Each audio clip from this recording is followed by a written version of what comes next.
বিগত পর্বে আমরা শিখেছি উপপাদ্য 24, যেখানে আমরা জানতে পেরেছি যে কিভাবে যে কোনো চতুর্ভুজের যদি দুইটি বিপরীত কোণের সমষ্টি 180 ডিগ্রি হয় তাহলে সেটা একটা বৃত্তস্থ চতুর্ভুজ। তো এখন আমরা বৃত্তস্থ চতুর্ভুজ থেকে আমরা চলে যাচ্ছি উপপাদ্য 25-এ, যেখানে আমরা একটা বৃত্তের সাথে তার স্পর্শকের সম্পর্ক আসলে কেমন হয় সেই বিষয় সম্পর্কে আমরা জানবো।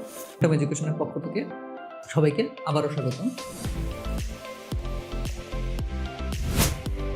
আজকে আমরা শিখব উপপাদ্য 25, যেখানে আমরা জানতে পারবো যে যদি বৃত্তের যে কোনো বিন্দুতে বহিস্থ কোনো বিন্দু থেকে স্পর্শক অঙ্কন করা হয় তাহলে ওই স্পর্শক স্পর্শ বিন্দুগামী ব্যাসার্ধের উপর লম্ব উৎপন্ন করে।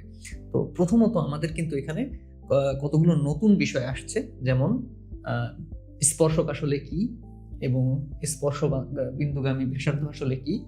এই জিনিসগুলো কিন্তু আমাদের এই উপপাদ্যে সম্পূর্ণ নতুন। তো আগে আমরা জানার চেষ্টা করব যে আসলে স্পর্শক বৃত্তের বহিস্থ কোনো বিন্দু বলতে আসলে কোন বিন্দুগুলোকে বোঝানো হচ্ছে এবং স্পর্শ বিন্দুগামী ব্যাসার্ধ আসলে কি। তো প্রথমত আমরা একটা যদি বৃত্ত কল্পনা করি এবং এই বৃত্তের উপর থেকে যদি আমরা একটা সরল রেখা নিয়ে যাই তাহলে এটাকে আমরা বলি যে এই সরল রেখাটা এই বৃত্তকে দুইটি বিন্দুকে ছেদ করছে। তো এটাকে বলা হচ্ছে ছেদ করা। কিন্তু আমাদের যদি কখনো কোনো প্রশ্ন আসে এরকম যে একটি সরল রেখা বৃত্তকে কয়টি বিন্দুতে ছেদ করে, তাহলে এর উত্তর কিন্তু অবশ্যই হবে যে দুইটি বিন্দুতে। কারণ একটা স্পর্শক বলছি কেন, একটা সরল রেখা সবসময় দুইটি বিন্দুতেই ছেদ করবে। তো এখন যদি আমরা এই রেখাটাকে আমরা কেন্দ্রের অনেক কাছাকাছি আনতে থাকি তাহলে কিন্তু এই দুইটি বিন্দুর দূরত্ব আস্তে আস্তে বাড়তে থাকবে এবং ঠিক ব্যাস যে রেখা বরাবর আছে ওই রেখা বরাবর এই দুইটি বিন্দু সব থেকে দূরে থাকবে। এবং আমরা যদি এখন এটাকে বৃত্তের আর কি ব্যাস থেকে আস্তে আস্তে দূরে নিয়ে যেতে থাকি, তো এমন একটা সময় আসবে যখন এই রেখাটা বৃত্তের মাত্র একটা বিন্দুকে স্পর্শ করে চলে যাবে, অর্থাৎ ছেদ করবে না। তো যখনই রেখাটা বৃত্তের একটা বিন্দুর সাথে সম্পর্ক স্থাপন করবে তখন কিন্তু আর আমরা তাকে ছেদকারী কোনো রেখা বলতে পারছি না। তখনই আমাদের বলতে হচ্ছে যে এই রেখাটা একটা স্পর্শক, কোনো ছেদক নয় বরং স্পর্শক। তাহলে আমরা নিশ্চয়ই স্পর্শ করা আর ছেদ করার মধ্যকার পার্থক্যটা বুঝতে পেরেছি। তো এখন আমরা একটা বৃত্তে স্পর্শক কল্পনা করি। দেখা যাক এই হচ্ছে একটা স্পর্শক, আমরা ধরে নিই আর কি এখানে যে একটা মাত্র বিন্দুতে এই রেখাটা বৃত্তের ছেদ করেছে। এটা হ্যাঁ ছেদ করে অবশ্যই বাইরে চলে যেতে পারে। তো কথা হচ্ছে এই যে রেখাটা আমাদের এই বিন্দু থেকে স্পর্শ করে আসলে কিন্তু বৃত্তের বাইরে চলে গেছে এবং বৃত্তের বাইরের যে কোনো বিন্দু আমরা বলতে পারি এই রেখা বরাবর, এগুলো কিন্তু আসলে বৃত্তের বহিস্থ বিন্দু। তো এরকম অনেক সময় প্রশ্ন আসে যে একটা বহিস্থ বিন্দু থেকে, যদি আমরা যে কোনো একটা বহিস্থ বিন্দুর কথা কল্পনা করি, যে একটা বহিস্থ বিন্দু থেকে আসলে বৃত্তে কয়টা স্পর্শক আঁকা যায়। তো এই বিন্দু থেকে একটা রেখা যেতে পারে এবং একটা বিন্দুতে স্পর্শ করতে পারে এবং একই বিন্দু থেকে আর মাত্র একটা রেখাই বের হতে পারে যেটা আসলে আর একটা বিন্দুতে ছেদ করতে পারে। তো আসলে আমরা দুইটা স্পর্শক পাচ্ছি এখানে। তো এটা কিন্তু স্পর্শ করছে, ছেদ করছে না। তো যাই হোক, তো একটা বিন্দু থেকে বহিস্থ বিন্দু থেকে একটা বৃত্তের পরিধিতে অন্তত দুইটি সর্বোচ্চ বা আমরা বলতে পারি যে দুইটির বেশি স্পর্শক অঙ্কন করা যাবে না। তো আমরা স্পর্শক বুঝলাম। এখন স্পর্শ বিন্দু কি, যে ব্যাপারটা আসে সেটা হলো এই যে বিন্দুতে স্পর্শ করব এই বিন্দুটাকেই বলা হয় স্পর্শ বিন্দু। এখানে কিন্তু দুইটা স্পর্শ বিন্দু, আমরা স্পর্শ বিন্দুর নাম দিয়ে দিতে পারি এ এবং বি। আচ্ছা, এখন এরপরে প্রশ্ন হলো স্পর্শ বিন্দুগামী ব্যাসার্ধ কি। তো যেহেতু আমরা স্পর্শ বিন্দু চিনে ফেলেছি, এখন এই স্পর্শ বিন্দু থেকে আমরা যদি কেন্দ্রবিন্দু যোগ করে দিই তাহলে এই যে একটা ব্যাসার্ধ হলো, এটা ব্যাসার্ধ কেন হলো? যেহেতু এটা কেন্দ্রবিন্দু এবং পরিধির একটা বিন্দু, এই দুইটা বিন্দু যোগ করে এই রেখাটা সৃষ্টি হলো বা রেখাংশটা সৃষ্টি হলো, সেহেতু আমরা বলতে পারি যে এটা একটা ব্যাসার্ধ।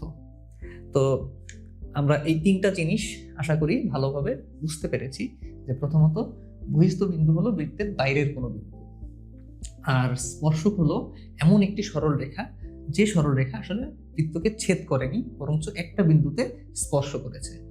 আর আরেকটা জিনিস হলো স্পর্শ বিন্দুগামী ব্যাসার্ধ কি, সেটা হলো এমন একটা ব্যাসার্ধ যে ব্যাসার্ধ বা যে রেখাংশটা আসলে দুইটা বিন্দু সংযুক্ত হয়ে তৈরি হয়েছে, যার মধ্যে একটা আমাদের কেন্দ্রবিন্দু আর একটা হলো আমাদের স্পর্শ বিন্দু। তো এখন আমরা মূল উপপাদ্যে চলে যেতে পারি। তো আমাদের প্রথমেই কি করতে হবে, আমাদের প্রেমিস অনুযায়ী একটা ছবি আঁকতে হবে যে যদি কোনো বৃত্তের, তো আমরা একটা বৃত্ত অঙ্কন করি,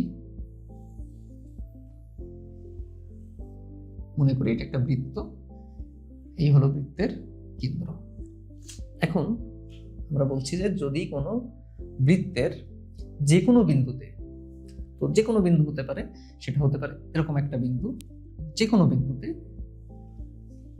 কোনো বিন্দুতে বহিস্থ কোনো বিন্দু থেকে স্পর্শক অঙ্কন করা হয়। তো মনে করি একটা বহিস্থ বিন্দু, এখান থেকে একটা স্পর্শক অঙ্কন করা হলো, এটা আরো এরকম বের হয়ে যেতে পারে।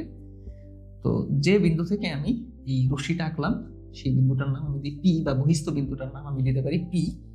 আর যে বিন্দুতে স্পর্শ করলো সেটার নাম আমি দিলাম এ, আর বৃত্তের কেন্দ্রবিন্দুকে আমি নাম দিলাম ও। তো এখন কি হলো, তো এই বিন্দু থেকে একটা স্পর্শক অঙ্কন করা হলো।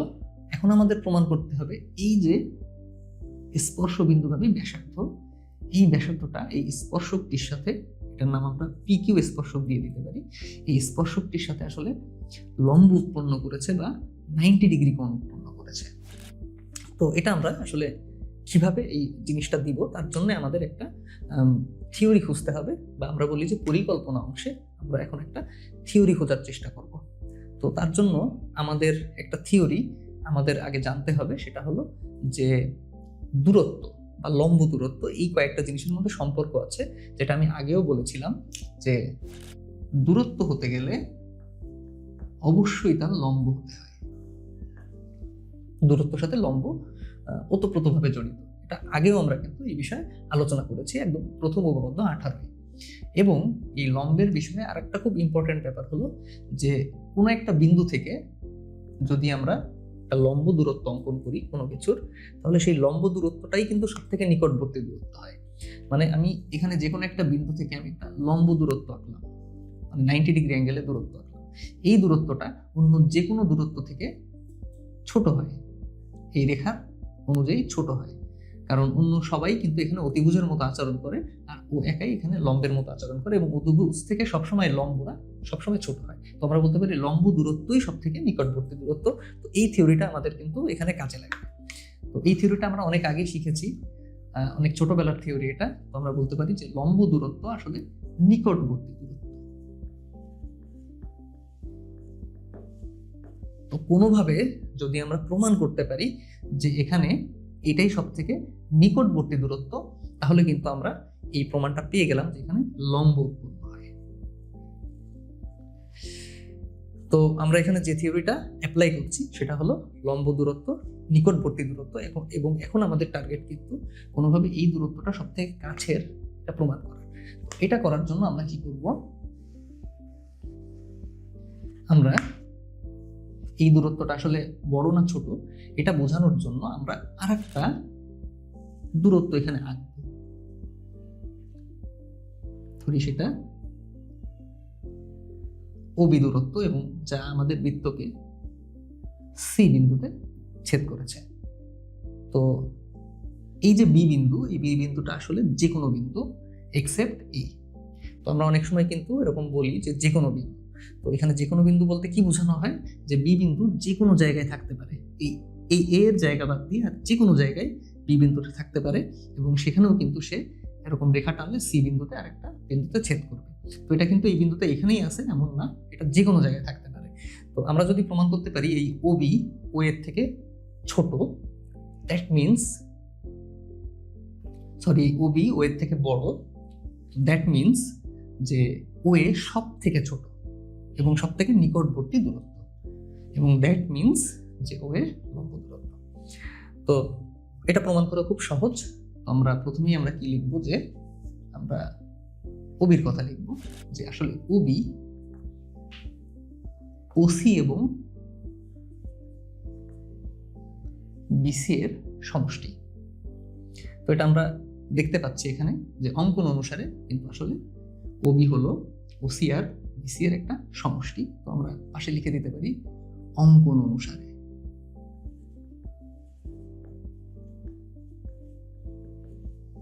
আচ্ছা, এখন ও এবং সি, ও কেন্দ্রবিন্দু, সি পরিধিস্থ বিন্দু। তো পরিধিস্থ বিন্দু থেকে কেন্দ্রবিন্দু যোগ করলে আসলে কি হয়? একটা ব্যাসার্ধ। সেম ভাবে ও কেন্দ্রবিন্দু, এও কিন্তু পরিধিস্থ বিন্দু, যে কারণে ও এও একটা ব্যাসার্ধ। দ্যাট মিনস ও এ ব্যাসার্ধ, ওসি ব্যাসার্ধ, এরা উভয় সমান। তো আমি যদি এখানে ওসির পরিবর্তে ও এ লিখি, তাতে কিন্তু আসলে কোনো সমস্যা হয় না, কারণ ওসি আর ও এ উভয় একই বৃত্তের ব্যাসার্ধ। তো সেই কারণটা আমরা এখানে লিখে দেব যে ওসি ও ও এ একই বৃত্তের ব্যাসার্ধ। তো এখন যে ব্যাপারটা হয় সেটা হলো যে ও এ এবং বিসি দুইটা জিনিস মিলে ওসি এর ও বি এর সমান। ও এ এবং বিসি এই দুইটা জিনিস মিলে ও বি এর সমান। দ্যাট মিনস ও এ এবং বিসি এরা দুইজনে ইন্ডিভিজুয়ালি বা আলাদা আলাদাভাবে ও বি থেকে আসলে ছোট। তো আমরা এখান থেকে বলতে পারি অতএব ও বি আসলে বড় এবং ও এ আসলে ছোট। কিন্তু নিশ্চয়ই আমাদের মনে আছে যে ও বি আসলে কি? ও বি হচ্ছে যে কোনো রেখা, ও এ রেখা বাদ দিয়ে যে কোনো রেখা। তার মানে যে কোনো রেখা ও এর থেকে ছোট। এটা থেকে প্রমাণ হয় যে অতএব ও এ নিকটবর্তী দূরত্ব। আর যেহেতু ও এ নিকটবর্তী দূরত্ব, সো ডেফিনেটলি ও এ একটি লম্ব দূরত্ব বা ও এ লম্ব পিকিউ। তো এখানে 90 ডিগ্রি বা লম্ব। তো এভাবে কিন্তু আমরা সহজে প্রমাণ করলাম যে আসলে কেন আমরা একটা স্পর্শক আঁকলে সেই স্পর্শ বিন্দুগামী ব্যাসার্ধটা ওই স্পর্শকের উপরে সর্বদা লম্ব হবে। তো আশা করি আমরা এই থিওরিটা খুব ভালোভাবে বুঝতে পেরেছি। যদি কোনো প্রশ্ন থাকে তাহলে সেটা কমেন্ট বক্সে আপনারা লিখতে পারেন। তো দেখা হবে আগামী ভিডিও।